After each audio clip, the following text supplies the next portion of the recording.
Hey, I'm Heather Tucker. I'm a visual communication design MFA.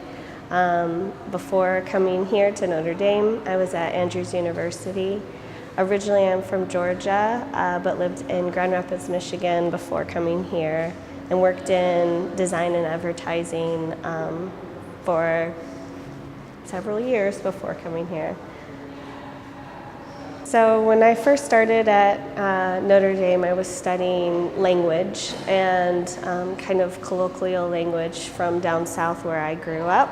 And that evolved into studying all kinds of forms of language, including visual language, and how we visually communicate and what that looks like, especially in an age of social media.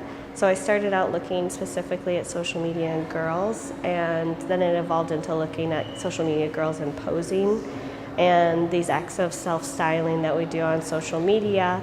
And I was specifically drawn to girls because they get a lot of heat for the selfie culture that we're currently in, and yet we don't know that much about it. And so I really wanted to study posing and social media and online identity development and how it specifically relates to girls. And that led me to my thesis exhibition, which is called Pose and Play. And it's a visual literacy guide that looks at posing through the lens of social media and girls, but also art history, feminist studies, screen culture and film studies, and kind of looks at all of these different ways that posing has been used as a visual device to kind of craft your identity or craft a identity with the body. So that resulted in an exhibition that took what you're seeing behind is these contour lines in red show the body in its pose, specifically the different contours that you put your body into when you're standing and posing.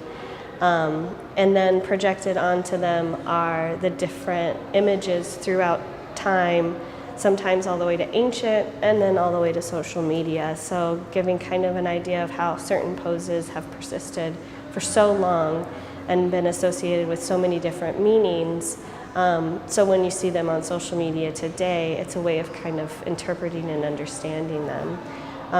So the project started out kind of as just an interest in understanding social media and its impact, and it ended up where it's at now, which is to kind of take that idea of the pose and really, really dissect it. And as a visual communication designer, understanding how we visually communicate seems like a logical step. So it resulted in a website and this exhibition, and I'm happy to share it. So now that I'm done with my MFA and my thesis, kind of some next steps for me is to look for opportunities where I can exhibit this work, but also where I can share this visual literacy tool with the intended audience, girls and girls advocacy agencies and organizations. So those are some of the things I'm looking at, as well as taking on some freelance projects and kind of looking around at what's a great next step for me. Do I have it all figured out? No, but I will.